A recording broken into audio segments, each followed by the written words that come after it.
I thought I was alone on the lake. I heard it, a scream that wasn't human. I turned sharply, nearly tipping the boat, and scanned the far shoreline. First, I saw nothing.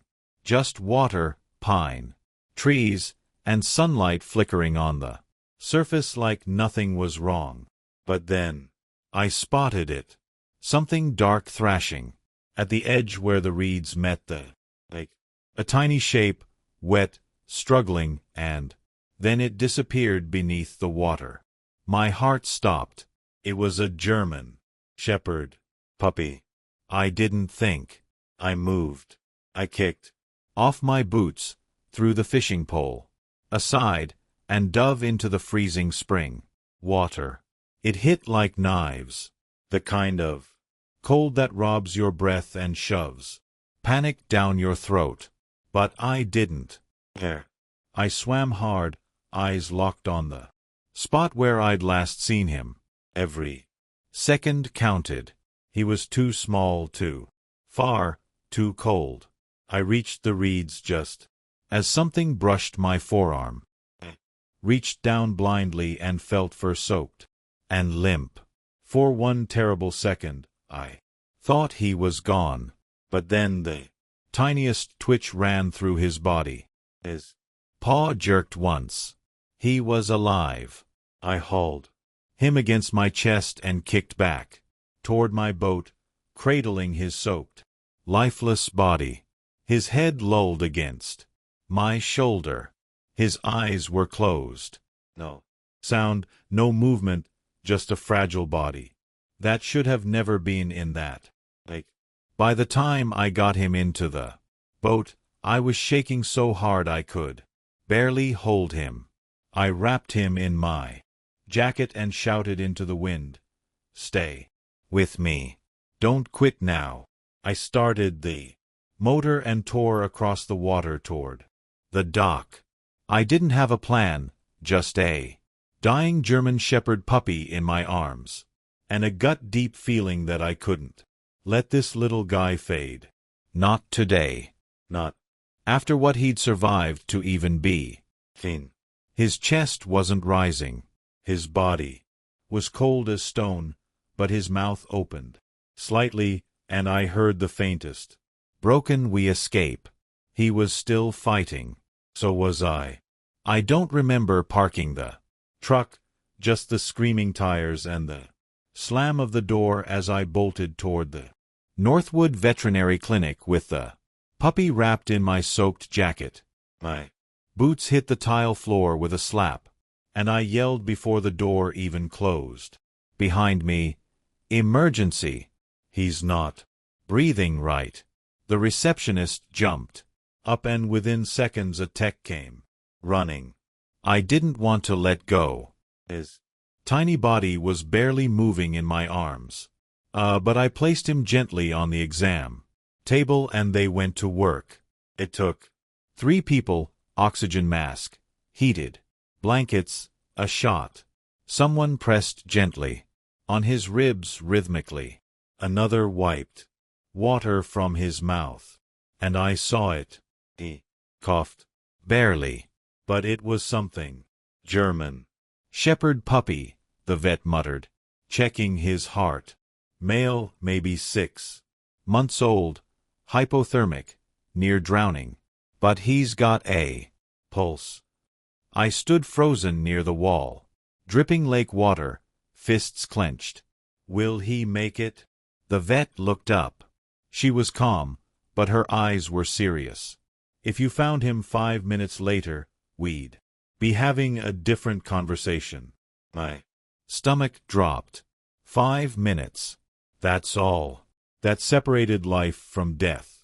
They moved him to a warming unit, just a small padded chamber under heat lamps, with an 4 running into his leg.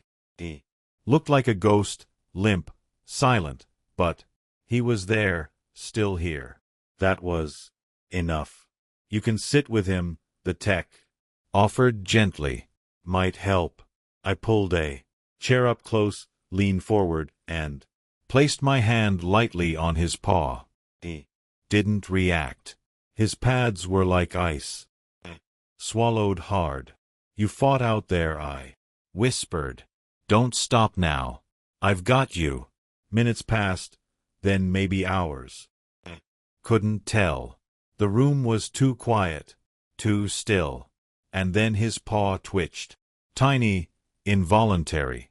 But I felt it. His body shivered just a little, like some tiny flame was trying to relight itself from the inside. I blinked hard, leaned closer and whispered again. Come back, buddy. I'm here. The tech checked his vitals and nodded. He's stabilizing. Slowly. Whatever he's been through, he's got fight in him. I let out a breath I didn't know I was holding. The German shepherd puppy was fighting, still in danger, still fragile, but no longer slipping away. I didn't know his name. Didn't know where he came from. Didn't know who left him to die in a freezing lake. But I knew one thing. He wasn't going back. They let me take him home. That evening under one condition. I had to keep him warm, fed, and quiet. No stress, no noise, just patience and eat. So, I cleared a space near the fireplace, laid down an old flannel blanket, and gently lowered his sleeping body onto it. He didn't wake, just curled instinctively like he was still somewhere else, somewhere cold, somewhere alone. The house felt different with him in it. I lived alone. Always had since Sarah passed 6 years ago. Just me, the lake, and the silence. I liked it that way, or at least I thought I did. But now with this soaking wet pup breathing shallow beside my boots, that silence didn't feel peaceful anymore. It felt empty. I knelt beside him, gently drying his fur with a towel, careful not to move him too much. His ribs were still showing. His paws twitched now and then like he was dreaming of running from something or toward something. I didn't know which. Brought a bowl of warm water, held it to his mouth, and for a moment nothing happened. But then he sniffed just barely, and then his tongue moved one slow lap. I smiled. That's it, kid. You keep doing that and we'll be all right. He didn't have a collar, no tag, no microchip, the vet had said. Just an old half-to-blue ribbon tied around his neck, like someone had once cared enough to mark him and then forgotten him completely. I sat with him into the night, feeding him broth by spoon, warming his body with a thick towel, straight from the dryer, and watching the firelight flicker across his face. And at some point, long after midnight, I dozed off in the chair. I woke to a soft, hoarse whine. His eyes were open, barely, but enough.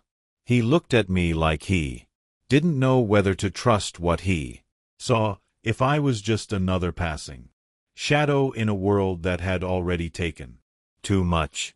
I didn't move, didn't speak, just let him look.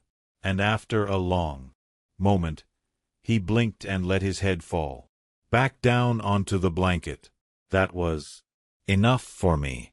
He'd seen me, and he hadn't looked away. The next morning, he was still breathing. I hadn't slept much.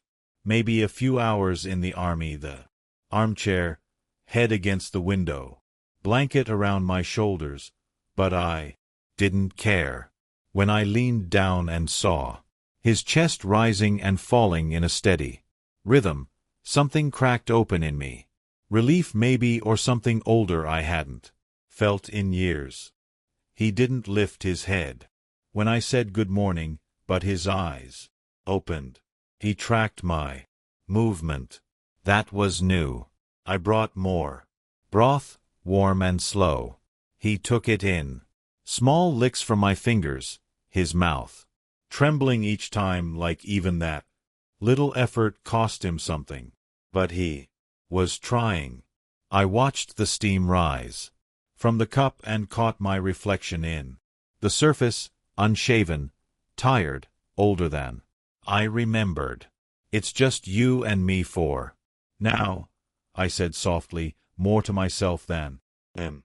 He blinked once, slow, not scared. This time, just tired. I sat on the floor beside him, back against the couch. Outside the window, the snow was mostly gone, patches of muddy grass breaking through the white. Spring always came late up here in Northwood, but it was coming. You could smell it. At some point, I drifted into a memory.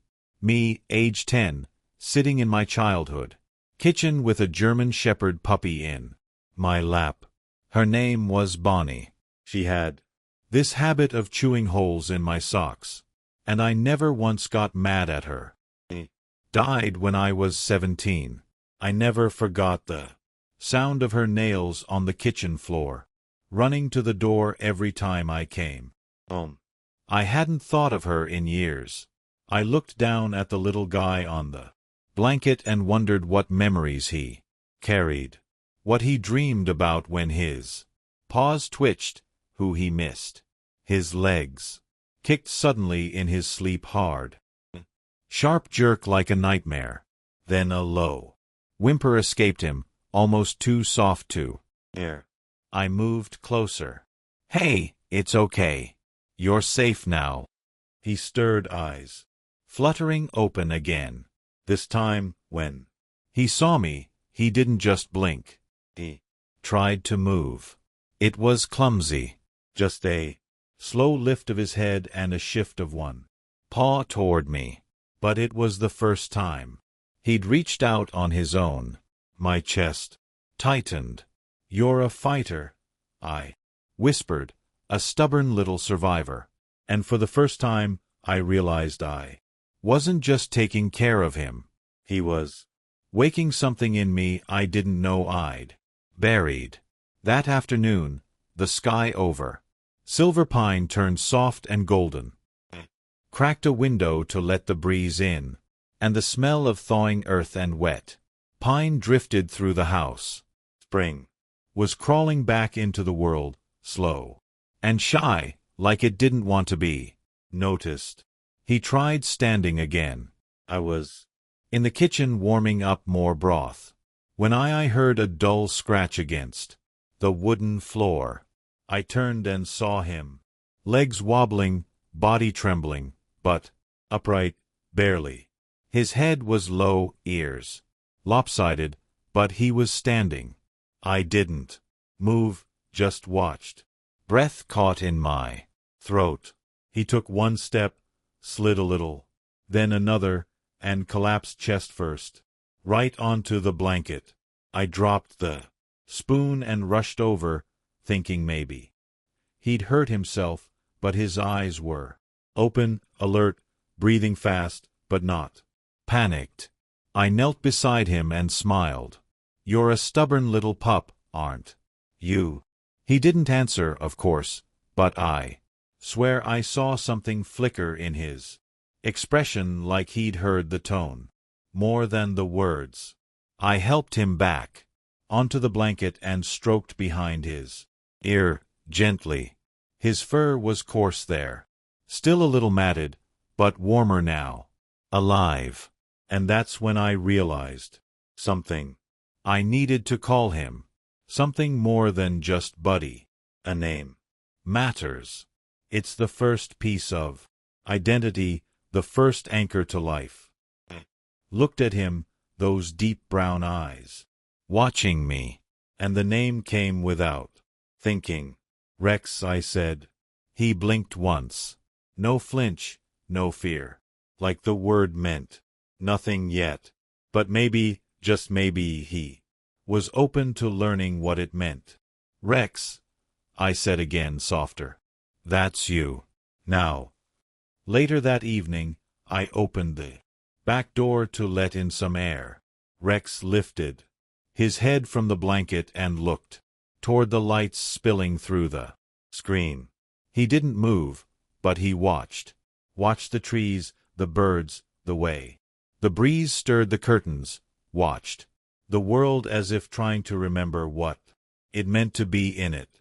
That night, he crawled slow, dragging one leg slightly closer to where I sat on the floor with a book. He didn't touch me, just lay near, close enough for me to hear his breathing, close enough to feel it in my ribs. And for the first time in a long time, I didn't feel alone in that house. Not entirely. 2 days later he followed me to the door. I didn't expect it. Was grabbing my boots for a supply run into town, and when I turned around, there he was, standing just behind me, wobbling slightly, ears forward, eyes alert. He hadn't made a sound, just stood there like he'd been waiting for the moment I'd look back and notice. "You want to come outside?" His tail didn't wag, but his eyes didn't say no. It was a cool spring afternoon, sun high over the trees, and patches of ice still clung to the shaded side of the yard. Rex stepped onto the porch like it might bite him. Slow, careful, testing each board under his paws. The wind picked. I watched his nose twitch as he caught a dozen new smells all at once.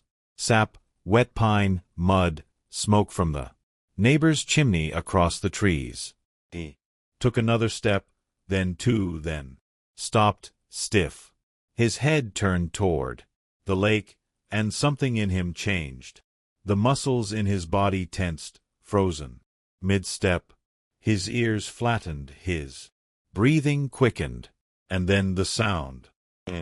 Just a faint splash, a duck hitting the water far out on the lake. But that was all it took. Rex bolted.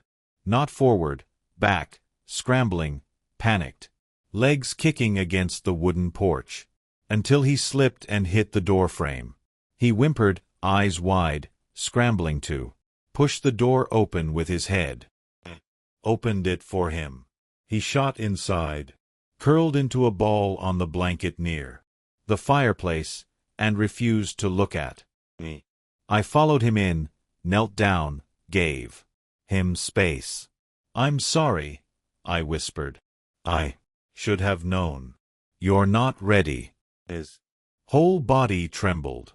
Not from cold, from something deeper, something older. I sat down on the floor nearby and waited. Minutes passed. Then I saw it.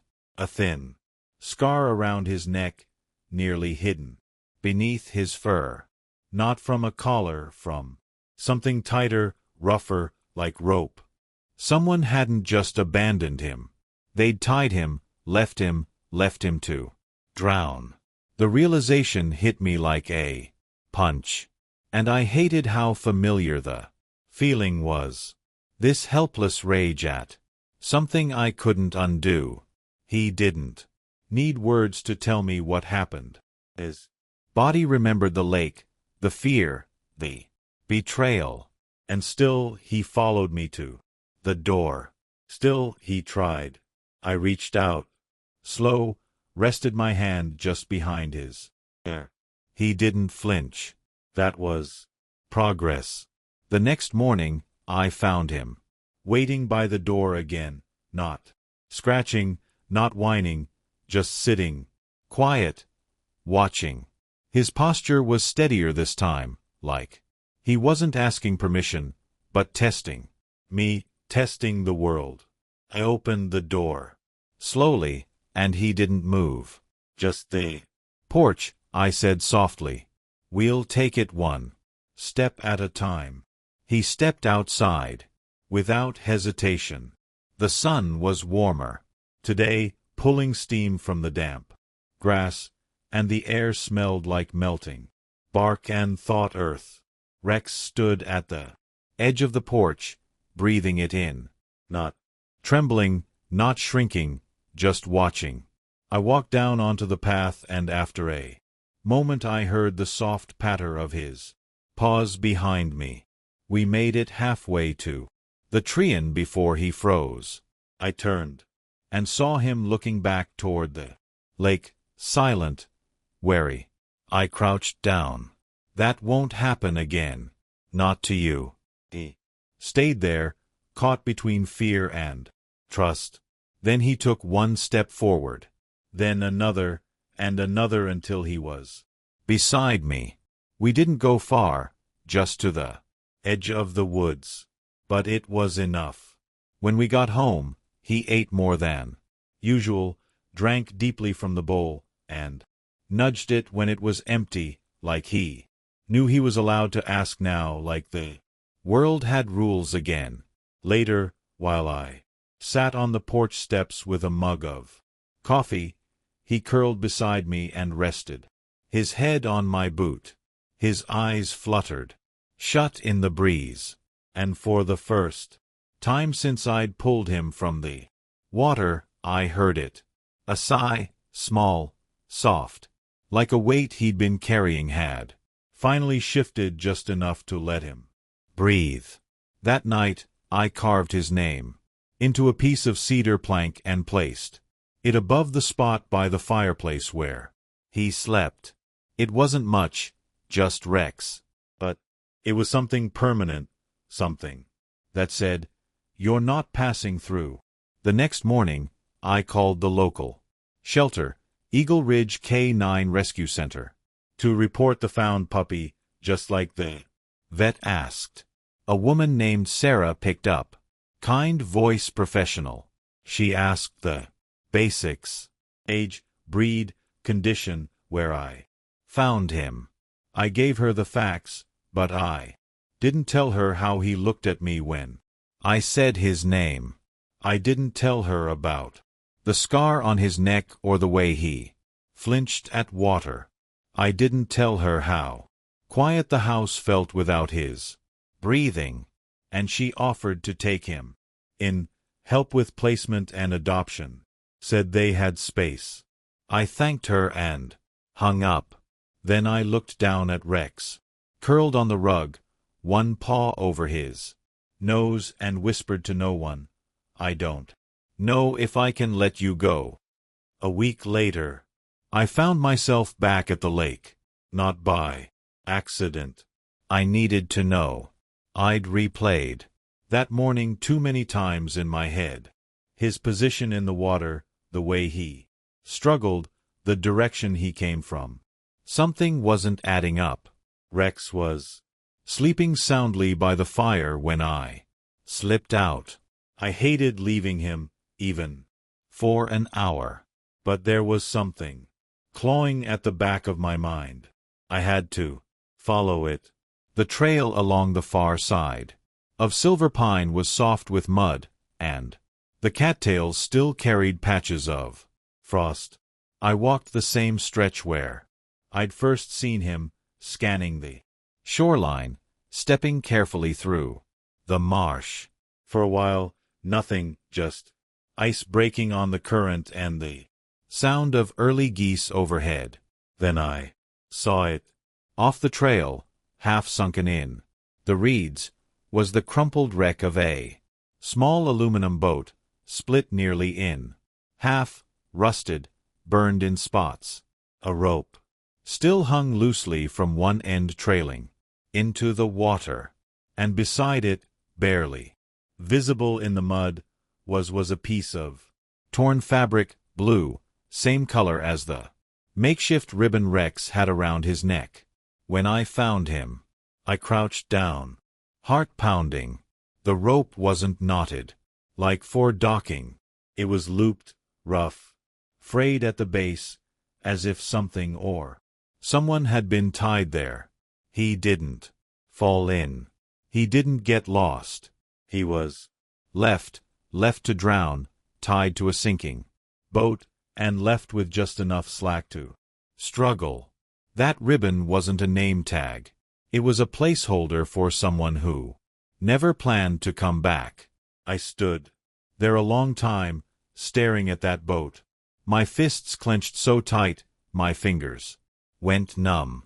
I'd seen a lot of bad things in my time, accidents, neglect. But this was something else. Someone had made a decision, cold, final, and he still fought his way to shore. I didn't call the sheriff, didn't take pictures. What was I going to say? That I had a bad feeling and a half-dead puppy who'd survived something evil? No, I wasn't interested in justice. I was interested in healing.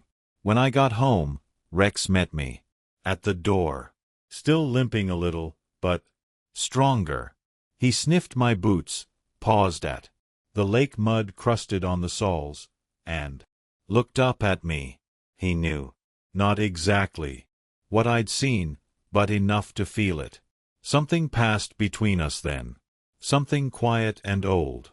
I know what they did, I said softly, but that's not your story anymore. He followed me back inside, without a sound, curled by the fire, and rested his head on my foot. Neither of us said anything after that. We didn't need to. That night I couldn't sleep. I lay in bed listening to the wind creak through the trees, the house settling around me like always. Only now there was a rhythm I hadn't noticed before. Soft breathing from the living room. The steady presence of a puppy who wasn't supposed to survive. Got up around 3 and found him curled tightly on the rug, his chest rising and falling in the glow of the dying fire. Sat on the couch and just watched him. That little German shepherd puppy who had changed the way the silence felt in this house. I hadn't planned any of this. I wasn't looking for a dog. And after losing Mabel, my last shepherd, I swore I never would again. She'd been with me through the hardest chapter of my life. And when she passed, it felt like closing a door that should stay shut. No more paw prints. No more goodbyes. But now this puppy had walked right into the space I boarded. I leaned forward, elbows on my knees. I don't know what this is supposed to be, Rex, I said quietly. But you're making it real hard to pretend I don't care. His ears flicked, but he stayed still. The next day, we tried the trail. Again, a different path, one that wound. Behind the cabin, away from the lake. Rex was cautious, but curious. He sniffed every branch, every stump, watched birds with tilted head and lifted paw like he was remembering how the world worked. He even chased a falling pine cone just once and then looked back at me like he wasn't sure if that was allowed. I laughed first time in a while. It echoed through the trees and startled a squirrel, which made him perk up with the closest thing I'd seen to a tail wag. And for a brief fleeting second, he looked like a regular puppy. Not a survivor, not a victim, just a dog in the woods learning how to be one again. But the peace didn't last long. As we rounded a bend, a car door slammed. In the distance, someone down by the road, unseen. The sound was sharp, metallic, out of place in the quiet. Rex dropped flat to the ground, body rigid, ears back, tail curled under. His breathing turned shallow, fast. He stared in the direction of the noise, like it had claws. I knelt beside him. It's okay, buddy. You're safe. No one's coming for you. He didn't move. It took 5 full minutes before he stood again. I didn't ask questions. I didn't need.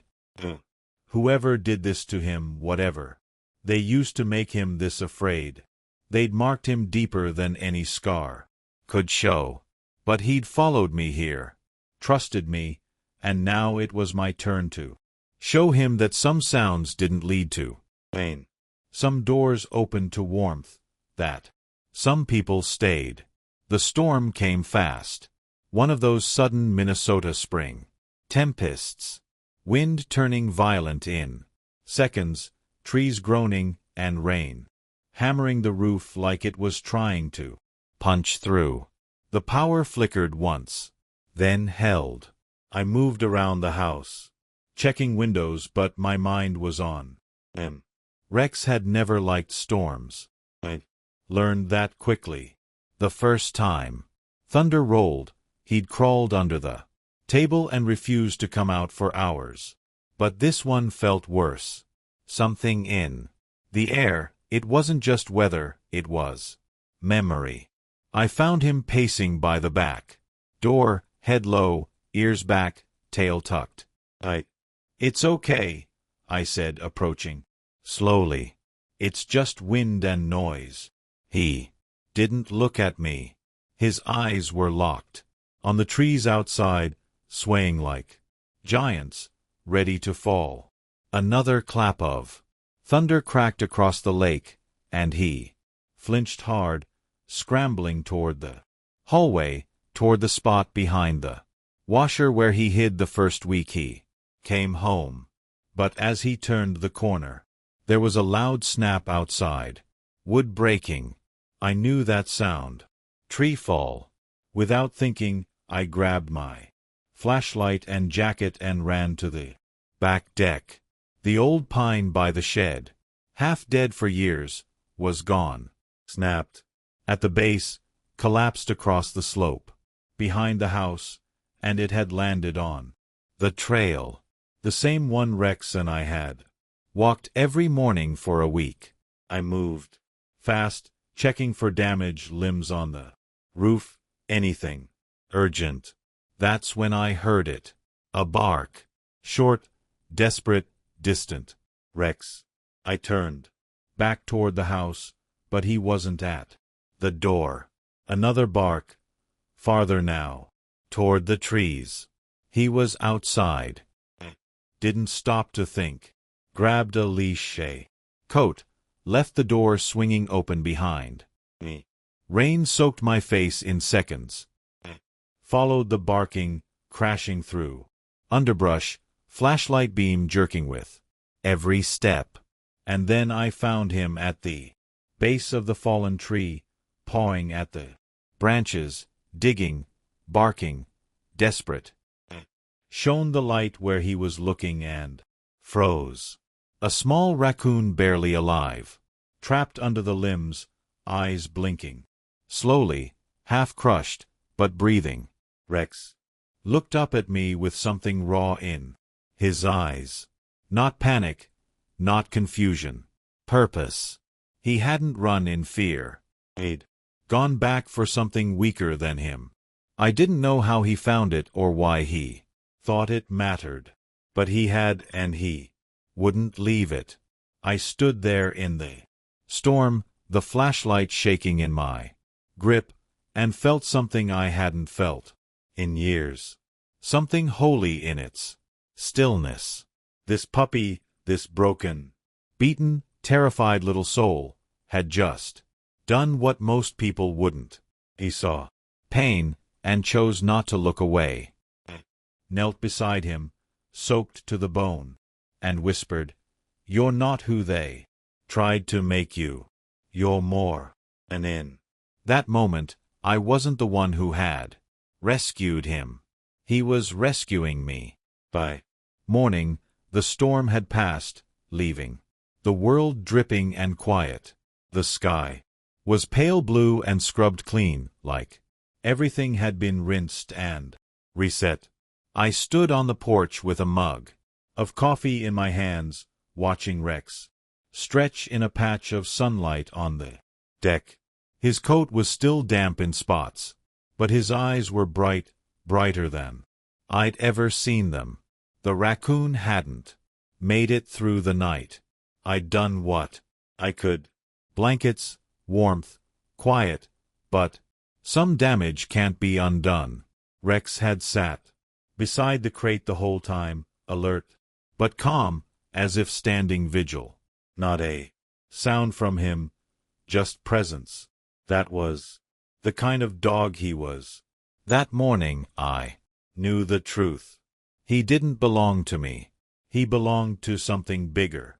Healing, trust, the invisible work most people never see. I made the call. Sarah, from the Eagle Ridge K9 Rescue Center, picked up again. She sounded surprised to hear from me, like she'd thought I'd changed my mind, and I almost had. But I told her the truth. Rex was ready, and maybe I was, too. We scheduled a time for her to come by. I spent that day with him like it was the last. We walked the trail again, the one he used to fear. This time, he didn't flinch when we passed the lake. He paused, looked out over the calm water, then kept walking. He met my eyes now, held them longer, trusted them. He came when I called, laid his head on my knee without being asked, sat beside me while I whittled, led by the fire as if he'd always belonged in that house. But he had more to give than what I could offer him alone. He needed a child to follow to bed, a family to guard, a world to help him forget the one he came from. When Sarah arrived the next day, Rex didn't hide. He walked to her slowly, let her kneel, sniffed her open hand, and then did something I didn't expect. He turned back to me and sat right at my feet like he was asking, "Are you sure?" I knelt and put a hand on his chest. "You've got this," I whispered. "You were made to help someone. You just had to survive first." His eyes didn't leave mine, not even as she clipped on the leash and opened the car door. He jumped in but kept his head turned until they disappeared down the dirt road, and then he was gone. The house was quiet again, but not empty. His blanket still lay by the fire. His name was still carved into the cedar plank. His spirit lived in the corners of the rooms, in the sound of my footsteps, in the echo of that last look, and in the space he left behind. Something new was growing. Not silence. Hope. This little guy's journey from abandonment to rehabilitation shows how important non-profit rescue groups really are. When I pulled that German Shepherd puppy out of the lake, I thought I was saving his life. But somewhere along the way, through the sleepless nights, the quiet walks, the broken pieces, slowly finding shape again, I realized he was saving mine. Oh. Rex didn't come into my world by accident. He showed up exactly when he was meant to. Not to stay, but to remind me that even the most wounded souls still carry light. That healing isn't always loud. It's in the quiet moments, the small victories, the trust earned. Breath by breath, I still catch myself glancing toward the fireplace in the evenings, expecting to see him there. Still hear phantom paws on the wood floor, still find tufts of black and tan fur woven into my flannel blanket. And when I walk the trail behind the house, I sometimes imagine him just a head, tail wagging, ears perked, showing me the way. Rex didn't need much, just warmth, safety, a reason to keep fighting. And when he was ready, when that puppy was whole again, he left to help someone else heal. Caring for a rescued puppy is more than love. It's responsibility. It's pet care. It's giving a second chance, not just to them but to ourselves. If this story moved you, please share it. Somewhere out there, another puppy is waiting, and maybe their life will change because someone like you decided to care. Join our brave Paws family. Be their voice. Be there.